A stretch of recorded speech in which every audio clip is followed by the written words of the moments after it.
Hola, ¿cómo están? Mi nombre es Lucy, soy compañera del tramo final de la carrera de licenciatura en psicología y el día de hoy vamos a estar repasando textos de la unidad 3 que vieron la semana pasada en el teórico, así que, mejor dicho, esta semana en el teórico.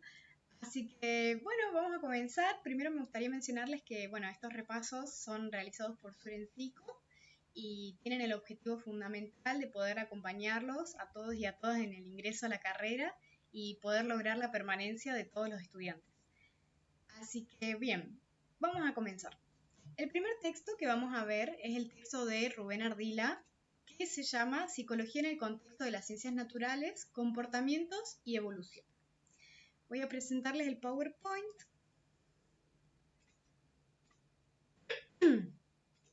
Bien. La psicología en el contexto de las ciencias naturales, comportamientos y evolución. Este texto básicamente va a tratar sobre el desarrollo de la psicología como área de conocimiento científico. Vamos a ver cómo el estudio de la psique, de la mente, fue evolucionando y cómo aparece también el estudio científico del comportamiento de los organismos. Se señalan también los dilemas que ha tenido que enfrentar la psicología a lo largo de estos años, de estas décadas, y también se enfatiza la importancia de utilizar un contexto evolutivo y el enfoque de la ciencia natural. Habla de lo que es la investigación sobre la mente y la cognición animal y en general sobre el desarrollo filogenético de los procesos psicológicos. Vamos a ver entonces todo esto, pero paso a paso.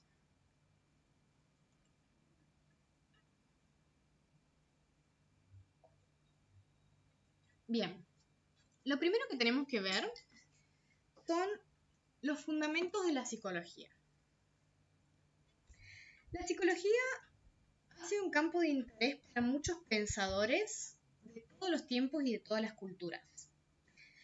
Sin embargo, a pesar de que existían estos pensadores como Aristóteles, Sócrates, Platón y otros que menciona el texto, la psicología como disciplina o como ciencia comienza a fines del siglo XIX, ¿sí? Porque antes del siglo XIX la psicología estaba dentro de lo que era la filosofía. La psicología era una subdisciplina y no se denominaba psicología, sino que se conocía como antropología filosófica o psicología filosófica, ¿sí?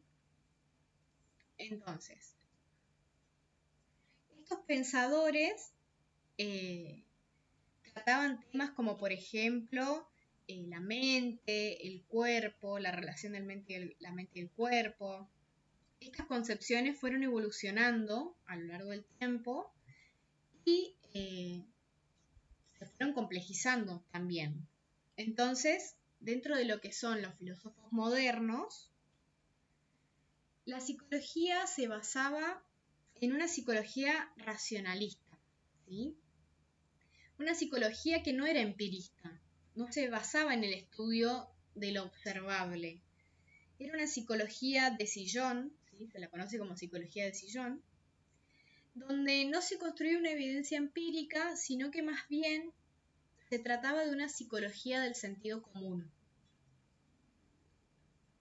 Es recién entre los siglos XVII y XIX donde aparecen los asociacionistas y empiristas, como por ejemplo Hume o Hobbes, que proponían aplicar el estudio de la mente y de la conducta utilizando los métodos de la ciencia, ¿sí? Entonces, antes del siglo XIX, tenemos a la psicología como una subdisciplina de la filosofía, ¿sí? Una psicología de sillón, una psicología del sentido común. Y después del siglo XIX tenemos una psicología que aplica los métodos de la ciencia para estudiar la mente y la conducta humana. En el texto también se menciona cómo la filosofía fue la que aportaba los problemas, ¿sí? Es decir, los problemas que se debían estudiar y que estaban asociados a la mente y a la conducta.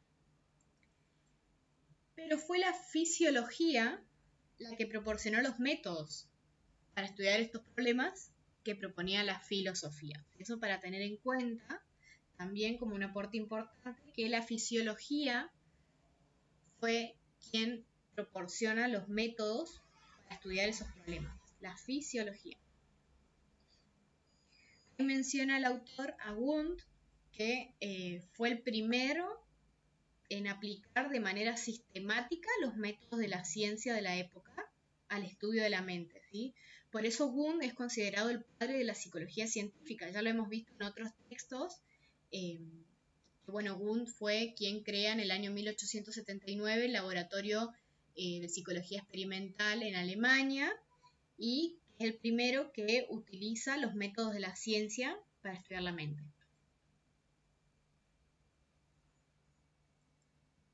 Bien.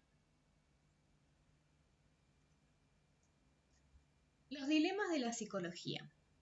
En otro apartado del texto tenemos los diferentes dilemas que tuvo que afrontar la psicología, ¿sí? La psicología a lo largo del tiempo ha tenido que tomar una serie de decisiones y afrontar algunos dilemas. Como por ejemplo, el dilema del objeto de estudio de la psicología. Es decir, ¿cuál es el objeto de estudio de la psicología? ¿O cuál debería ser el objeto de estudio de la psicología? La psiquis, la mente, el comportamiento, ¿sí? ¿Cuál debe ser el objeto de estudio? ¿O cuál es el verdadero objeto de estudio? Ardila va a decir que la psicología se define por un consenso, entre comillas, porque la psicología es una ciencia siempre en conflicto, en tensión y multiparadigmática. Pero el autor va a decir que la psicología como estudio se define como el estudio del comportamiento de los organismos. Es decir, el objeto de estudio no es la mente ni la psiquis, sino que es el comportamiento de los organismos, ¿sí? Es decir, lo que los organismos hacen, pueden hacer o pueden decir, ¿sí? Otro de los dilemas es el papel de la metodología científica.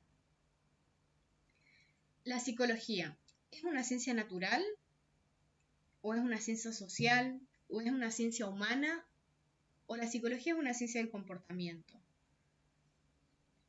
El autor va a decir que la psicología es una disciplina biológica y utiliza los métodos de las ciencias naturales. Esto es muy importante porque seguramente lo van a tomar porque básicamente es como la concepción principal que remarca el autor a lo largo de todo el texto.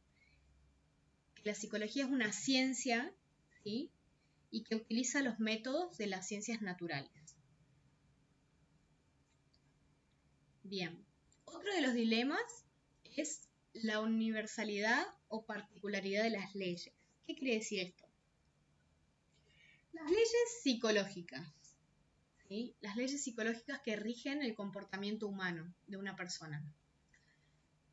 ¿Son las mismas en todo el mundo? Es decir, las leyes psicológicas de una persona en Argentina son las mismas que la de una persona que vive, por ejemplo, en otro continente, por ejemplo en el continente asiático. Es decir, ¿son universales o las leyes psicológicas son limitadas a un contexto y a una cultura? Bueno, en relación a esto, el autor va a decir que el objetivo es encontrar leyes universales. La psicología intenta encontrar leyes universales que vayan más allá del tiempo y de la cultura, ¿sí? Estas leyes son las que luego se generalizan y pueden explicar los comportamientos de las personas, ¿sí? Entonces, el objetivo es justamente encontrar estas leyes universales que expliquen los comportamientos. Y otro de los dilemas que tenemos es el balance entre la ciencia y la profesión. Es decir, ¿la psicología es una ciencia básica? ¿La psicología es una profesión socialmente relevante o es ambas cosas? En relación a esto, Ardila plantea que la psicología es tanto una ciencia como una profesión, aunque actualmente se hace más hincapié, se pone más énfasis en el papel de la psicología como profesión, ¿sí? Pero no debemos olvidar que también es una ciencia.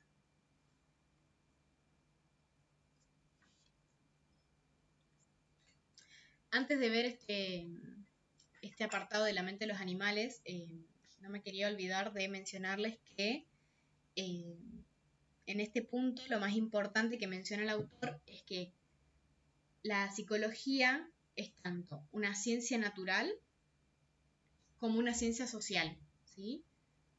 Esto seguro lo van a tomar en el choice, porque es la clave de este texto, ¿sí? La psicología es tanto una ciencia natural como una ciencia social. Ahora vamos a ver por qué más adelante.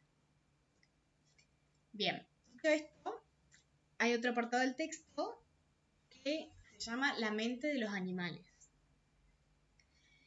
En este apartado del texto vamos a ver diferentes pensadores y diferentes investigadores también que han contribuido a lo que es el estudio de la mente en animales no humanos, ¿sí? Y que cada uno tiene una postura sobre la mente en los animales no humanos. Entonces vamos a ver estas posturas. Uno de los primeros pensadores que Ardila menciona en el texto es Aristóteles. Aristóteles consideraba que los animales poseen una vida mental que es muy parecida a la de los seres humanos, ¿sí? Esa es su tesis principal. Y después tenemos a Descartes, ¿sí? Que va a decir que en realidad la vida mental de los animales y de los seres humanos tiene diferencias, ¿sí? Existe una diferencia fundamental entre los animales y los seres humanos. Y es que los animales son autómatas, es decir, son máquinas. Y el ser humano, a pesar, digamos, de que también tiene un cuerpo que funciona como máquina, lo diferencia porque es un ser que posee un alma inmortal, ¿sí? Es un ser en el cual el cuerpo y la mente interactúan, ¿sí? Esa es la diferencia que va a hacer Descartes entre la mente de los animales y los humanos. Después tenemos, como otro de los autores fundamentales, investigadores fundamentales, a Darwin. Darwin estudió sobre todo lo que es la evolución y la selección natural y la adaptación, ¿sí? Darwin va a decir que todas las poblaciones están en constante cambio, ¿sí? Y que este cambio se da producto de la selección natural. Entonces, para Darwin, el origen de la mentalidad humana podría encontrarse en los animales, es decir, que lo que nos diferencia a las personas de los animales es solamente el grado de evolución, ¿sí? También tenemos con Darwin las principales contribuciones que hizo este investigador a la psicología. Como por ejemplo, dentro de estas principales contribuciones, tenemos el concepto de evolución. ¿Sí? El concepto de evolución y su adaptación, y su aplicación a los procesos psicológicos. ¿Sí? Cómo evolucionan los procesos psicológicos. Este estudio es un aporte muy importante de Darwin. También otro de los aportes muy importantes es el estudio de la psicología comparada o de la psicología animal, ¿sí? Tenemos también el estudio de las emociones, el estudio de la expresión de las emociones y lo que es también la investigación ecológica del comportamiento humano. Es decir, la investigación y el estudio del comportamiento en la primera infancia. Porque este periodo de la primera infancia es donde se producen los modelados más básicos de los comportamientos, ¿sí? Entonces hace principal hincapié en el estudio de esta primera infancia para encontrar la etología del comportamiento humano.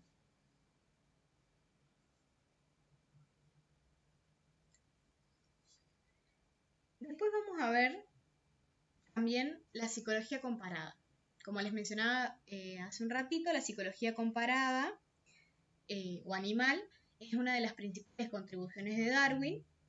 Y la psicología comparada se define como el estudio de los procesos psicológicos en animales no humanos, como por ejemplo la evolución y el desarrollo del comportamiento.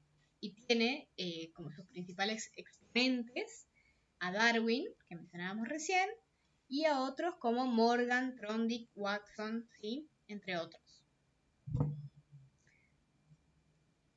Bien.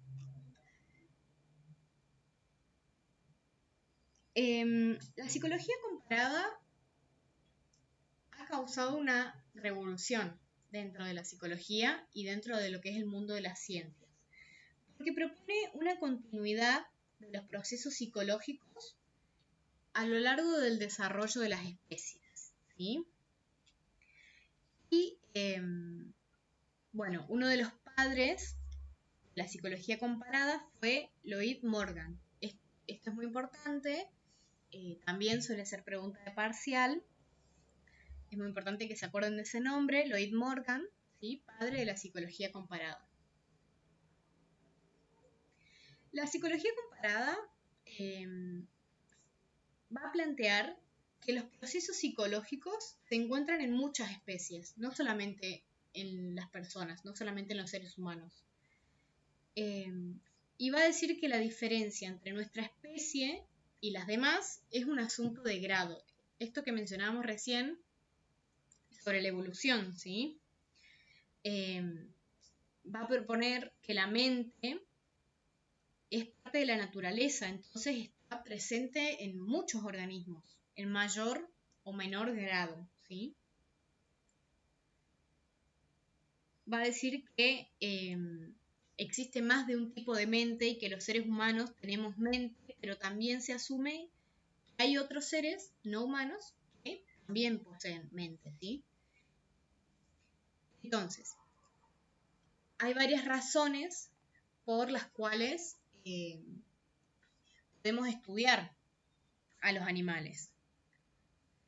Dentro de esas razones es, por ejemplo, el estudio de los animales en sí mismo, es decir, estudiar su evolución, su comportamiento, cómo se desenvuelven en su nicho ecológico.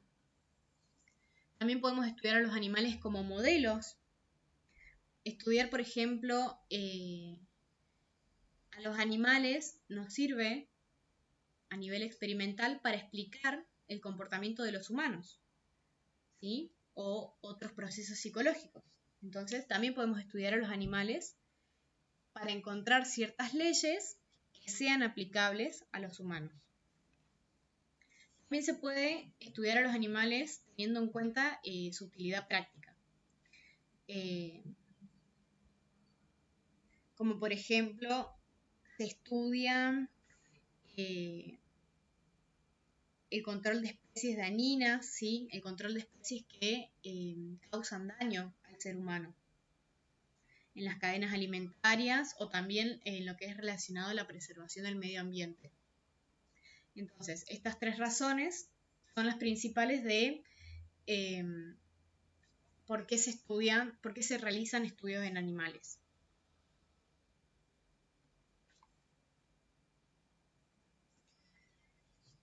Bien, también, antes de finalizar con esta parte del texto, se menciona que la psicología ha utilizado el método de las ciencias naturales, como lo mencionaba hace un ratito, pero además es una ciencia social. El autor vuelve a repetir, y esto es muy, muy importante, seguro lo van a tomar, que ustedes puedan identificar a la psicología tanto como una ciencia natural y como una ciencia social. Una ciencia natural por los métodos que utiliza, ¿sí? Utiliza los métodos de las ciencias naturales, la psicología. Y también es una ciencia social, porque la psicología trabaja con distintas problemáticas sociales que se dan dentro de una comunidad, ¿sí? Para trabajar esas problemáticas utiliza los métodos de las ciencias naturales y por eso, lo vuelvo a repetir, la psicología es una ciencia tanto natural como social.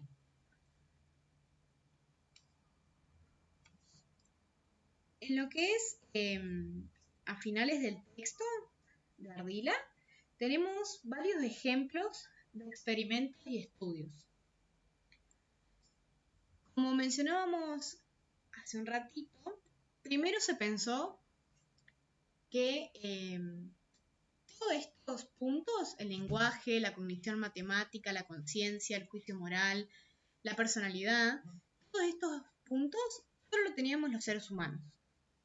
Pero las investigaciones, ¿sí?, han demostrado que esto no es así y que hay otros seres no humanos que también poseen estas capacidades, y lo que diferencia a los seres humanos de estos otros animales no humanos es el desarrollo, ¿sí?, el grado de desarrollo. Entonces, tenemos, por ejemplo, los experimentos y estudios del lenguaje, ¿sí? La comunicación animal como estudio es muy útil, ¿sí?, porque permitió destacar que aquello que se suponía específico de los seres humanos también era compartido con otras especies. La comunicación, como habrán visto seguramente, se da también, por ejemplo, en primates, en aves, en delfines, en insectos incluso, en especies domésticas, ¿sí? Y esto es muy importante para la investigación, ¿sí?, porque no somos los únicos que utilizamos el lenguaje para comunicarnos. Otra de las investigaciones se relaciona con la cognición matemática, es decir, la capacidad numérica no es exclusiva de la especie humana tampoco. Porque, por ejemplo, un animal, como por ejemplo un chimpancé, puede aprender a identificar números, ¿sí?, como por ejemplo el 1, el 2, el 3, y elegir en una pantalla de una computadora el número de elementos que corresponden a dicho número. Es decir, por ejemplo, un chimpancé conoce los números 1, 2 y 3 y le mostramos en una pantalla, por ejemplo, 3 cajas o 3 bananas. Un ejemplo muy... le mostramos en una pantalla 3 bananas, 2 bananas, 1 banana. ¿Sí? Se le pide que marque las 3 bananas, ¿sí? Y el chimpancé lo puede identificar, ¿sí? Posee cierta cognición matemática, no es una capacidad únicamente de los seres humanos. La conciencia también, la habilidad de reconocerse a sí mismo, de tener una conciencia, ¿sí?, de poseer una identidad, y esta capacidad de pensar tampoco es una capacidad única de los seres humanos, ¿sí? Hay experimentos y hallazgos experimentales que lo demuestran. No sé si ya lo han visto, me parece que no, pero en la carrera, en varias materias de tercer año, por ejemplo, vemos estudios que se han realizado en chimpancés de corta edad, ¿sí?, de pocos años, donde se lo pone el chimpancé frente al espejo y él puede identificar, ¿sí?, tiene conciencia de sí mismo, puede identificar que el reflejo del espejo es él y no es otro.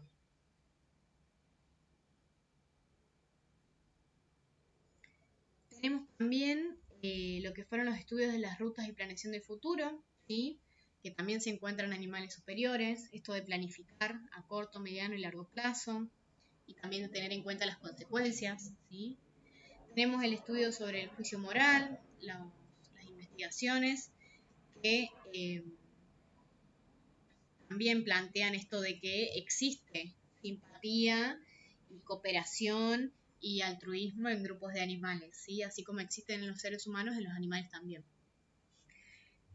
También experimentos en relación a la cultura, ¿sí? Muchas especies de animales tienen su propia cultura, en donde aprenden unos de otros, ¿sí?, transmiten innovaciones culturales de una generación a otra. Esto de, por ejemplo, las hormigas, ¿sí?, cómo recogen las cosas y cómo se organizan entre ellas para realizar determinadas actividades como esas, como la recolección. Eso también es un traspaso cultural de una generación a otra. Y por último, el estudio de la personalidad. El estudio de la personalidad de los animales nos ha demostrado que no todos los animales son iguales, incluso dentro de una misma especie o raza, ¿sí? Los animales tienen personalidad también.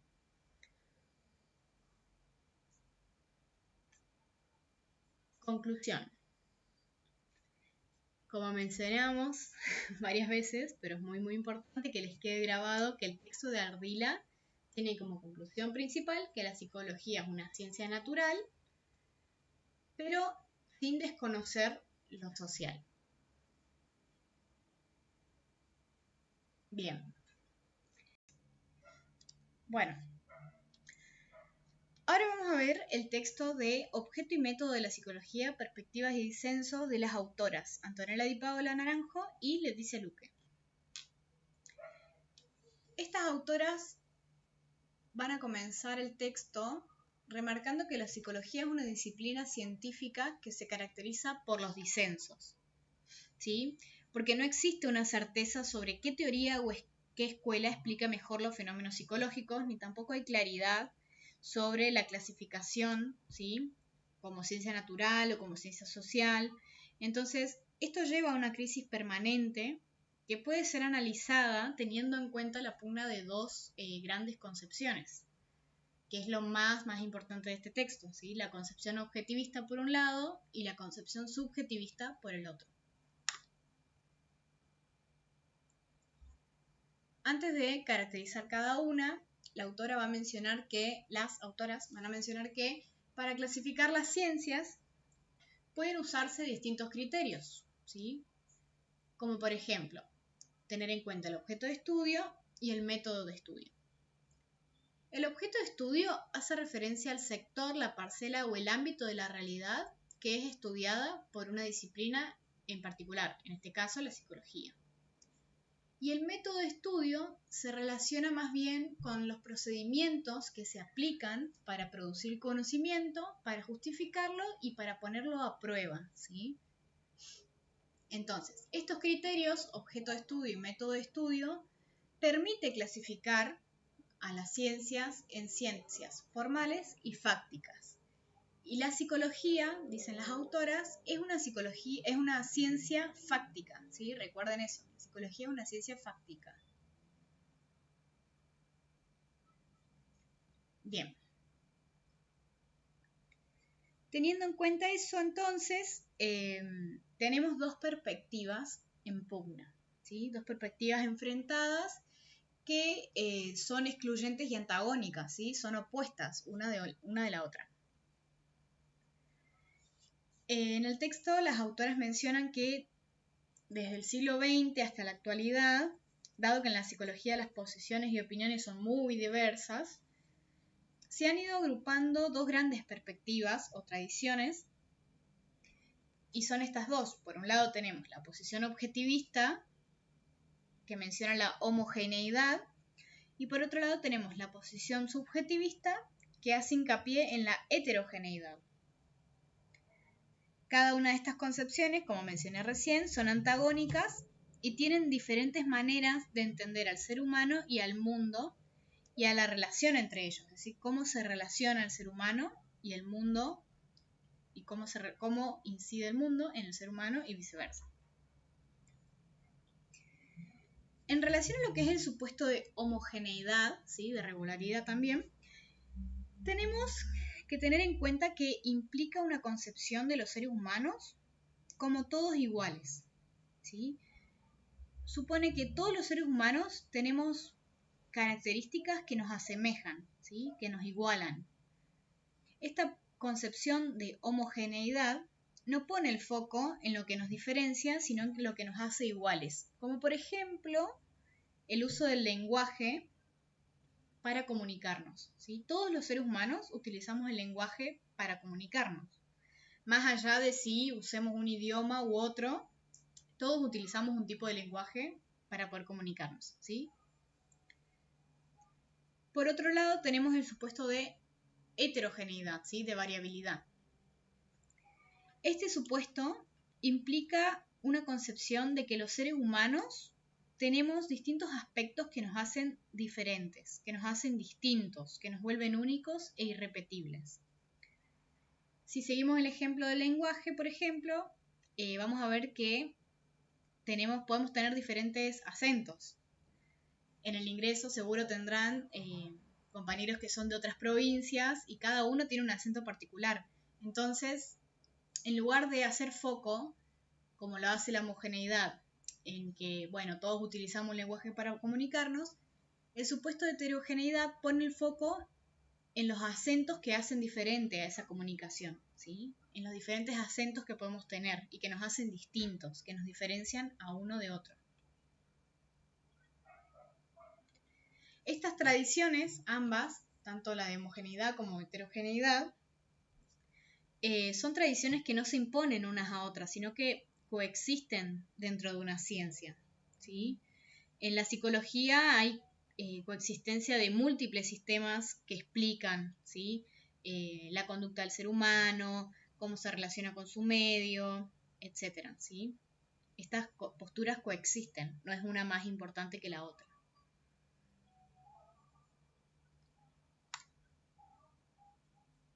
Después tenemos, en cuanto al objeto de estudio de la psicología, tenemos por un lado el objeto de estudio natural y por el otro el objeto de estudio como construcción conceptual. El objeto de estudio natural va de la mano de la tradición objetivista y el objeto de estudio como construcción conceptual va de la mano de la tradición subjetivista, ¿sí? Para que lo vayan asociando.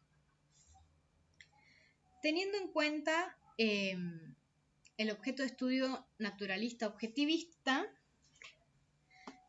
tenemos que tener en cuenta que desde esta posición se considera que solo puede estudiarse aquello que pertenece al mundo natural, aquello que es empírico. Se estudia solo aquello que puede ser captado mediante la experiencia sensible, todo lo que podemos ver, observar, medir, ¿sí? Las conductas observables sobre todo. A eso hace referencia este objeto de estudio, ¿sí? Objetivista, naturalista. Es cuantificable, es medible, ¿sí? Acuérdense de eso. Puede ser captado mediante la experiencia, se puede predecir, se puede explicar, ¿sí? Todo lo que tiene que ver con el comportamiento. Otro punto a tener en cuenta es que la existencia del objeto de estudio es independiente del conocimiento del investigador. El objeto de estudio es externo al investigador, es decir que existió antes, existe y existirá independientemente del investigador. Como veíamos en el texto de Ardila, en cierta época de la historia, diversos pensadores se comienzan a preguntar sobre la mente, sobre el pensamiento. Luego se comienza a investigar la mente, el pensamiento, la conducta. Sin embargo, estos objetos de estudio preexistían, existían antes de estos investigadores, y a eso hace referencia. Y continuaron existiendo luego de ellos, y existen hoy en día. Ambos objetos de estudio tienen críticas. Siguiendo con el objeto de estudio natural, las críticas que se le hacen están relacionadas con la reducción que hacen de las personas a sus características naturales ligadas al cuerpo biológico, ¿sí? Esto que se puede medir, esto que se puede observar, predecir. Se lo critica porque se preocupa en exceso por buscar esta regularidad, por buscar esto que nos hace a todos iguales, estas leyes universales, ¿sí? Que rigen nuestra conducta, dejando de lado o perdiendo de vista lo que nos hace diferentes, ¿sí? Lo singular que caracteriza a cada sujeto en particular. Esta es la crítica que se le hace. Tiene como un afán de homogeneizar y universalizar, dejando de lado la singularidad de cada sujeto.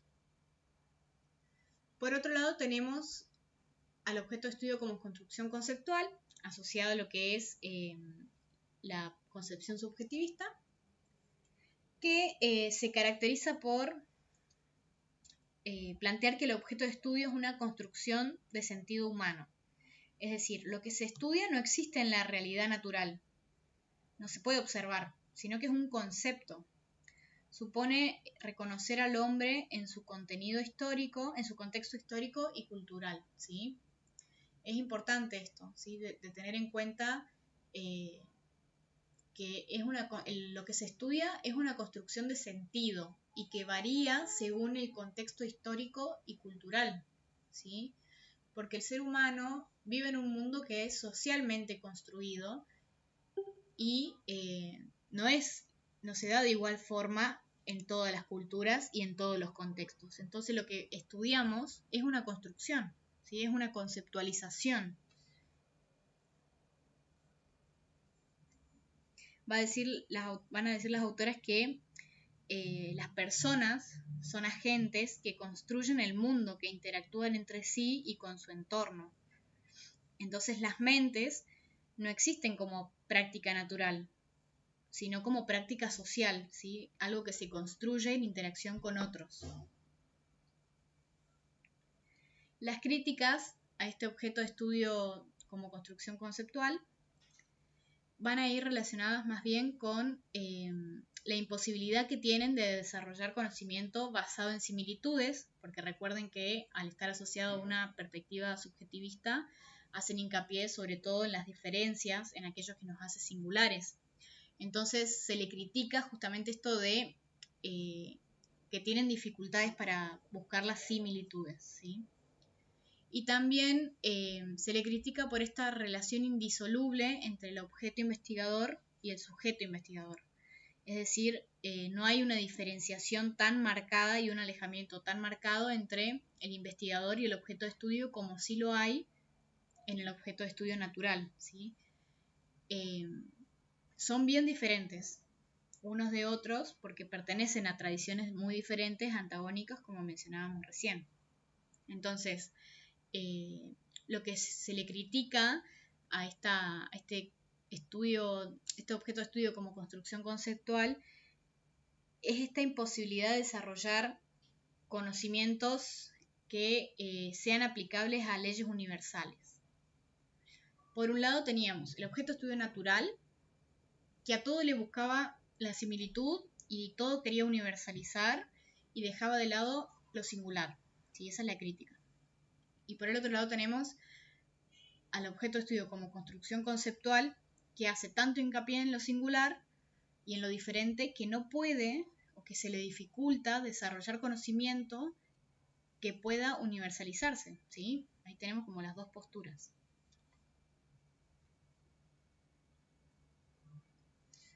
En cuanto al método de estudio, vimos recién el objeto y ahora vemos el método. Recuerden que estos son los dos criterios que proponen las autoras para poder clasificar a las ciencias, ¿sí? En cuanto al método objetivista, debemos remarcar sobre todo que debe ser investigado, el objeto de estudio debe ser investigado por el método científico tradicional, ¿sí? Aquello que se observa, que se mide, que se predice, ¿sí? Busca lo empírico, ¿sí? El método científico tradicional. El investigador debe situarse por fuera del objeto que se estudia, como mencionábamos recién, y debe formular hipótesis sobre el accionar, ¿sí? Sobre el accionar de este objeto de estudio. Recuerden lo que el objeto puede hacer o puede decir, ¿sí? ¿Qué hipotetizamos nosotros? ¿Qué hipótesis hacemos de ese objeto de estudio para poder someterlas a contrastación, ¿sí? Poder ver mediante la experimentación si estas hipótesis son verdaderas o no, y si se cumplen o no.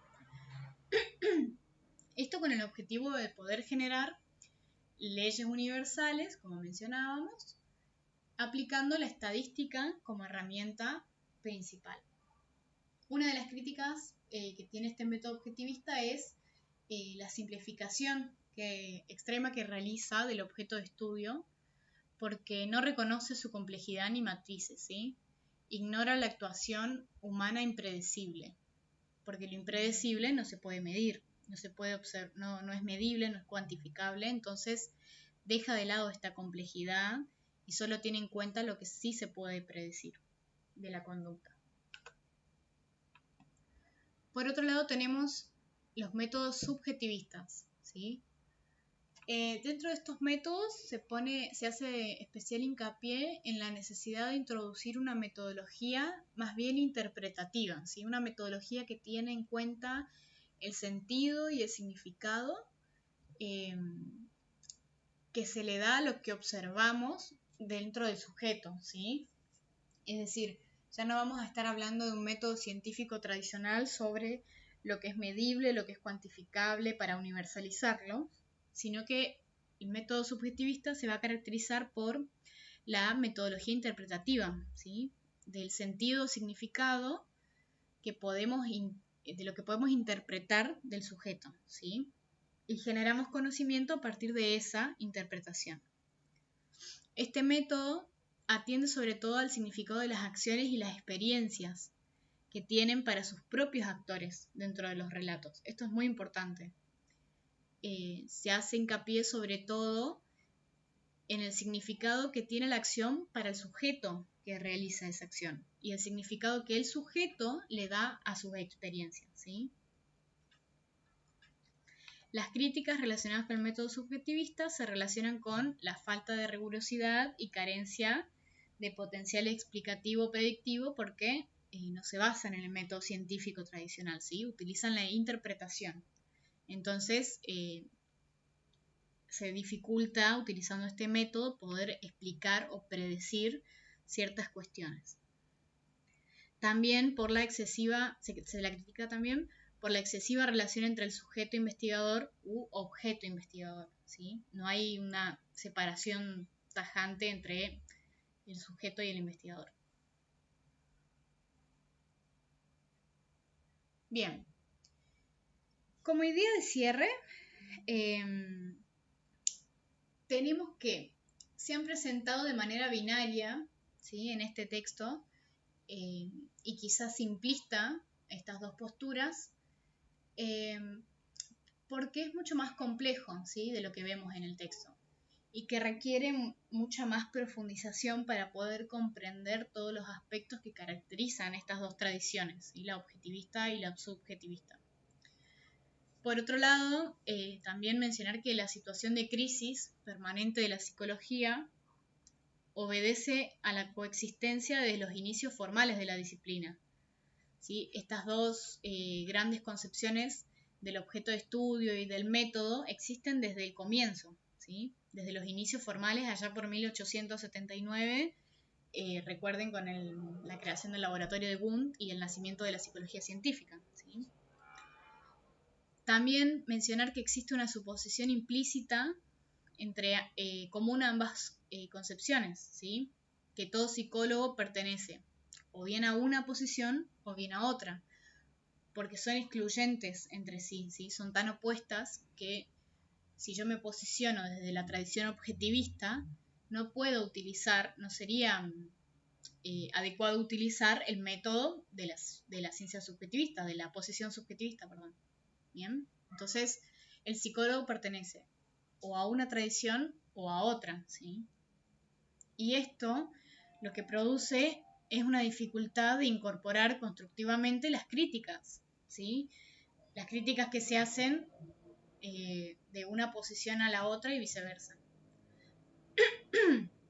En relación a esto, podemos remarcar que la cultura objetivista y la subjetivista deberían aceptar algunas cuestiones. Por un lado, la cultura objetivista debería aceptar que debería aceptar la existencia del significado como una dimensión constitutiva del objeto de estudio, ¿sí? Y también la interpretabilidad histórico-cultural del mismo, ¿sí? Esto de situar al sujeto en relación a su contexto, a su historia, y esto del significado como algo que constituye al sujeto, ¿sí? Estas son las dos cuestiones que debería aceptar la cultura objetivista, ¿sí? Recuerden las críticas que se le hacen. Y por otro lado, la posición subjetivista también tiene ciertas cuestiones que aceptar, como por ejemplo el objeto de estudio que tiene dimensiones cuantificables, ¿sí? Que es susceptible de explicación naturalista también, ¿sí? Si bien, si nos posicionamos desde la tradición subjetivista y tenemos en cuenta la singularidad del sujeto, su historia, el significado que le otorga a sus experiencias, también podemos medir y cuantificar, ¿sí? Entonces, estos son también aspectos que la posición subjetivista debería aceptar. Bien, esos son los dos textos que vamos a ver el día de hoy. Así que espero que les haya servido el repaso. Ahí voy a dejar de compartir la pantalla. Espero que les haya servido el repaso. Recuerden que vamos a seguir haciendo videos y vamos a seguir explicando otros textos esta semana también, la semana que viene. Y también vamos a realizar repasos preparcial, como hicimos para el primer parcial, para poder acompañarlos lo más que se pueda en este trayecto de su ingreso por la universidad. Así que nada más que decirles, les agradezco por ver el video. Recuerden suscribirse al canal de YouTube y activar la campanita para que no se pierdan de ningún video y repaso que subamos al canal. Y nos estamos encontrando en los próximos videos, en los próximos repasos. Cualquier consulta que tengan, recuerden que pueden encontrar a los chicos, los compañeros de Sur, en las redes sociales, Sur en Psico, en todas las plataformas, y también en la mesita naranja de la facultad. Así que sin nada más que agregar, los saludo y nos estamos viendo.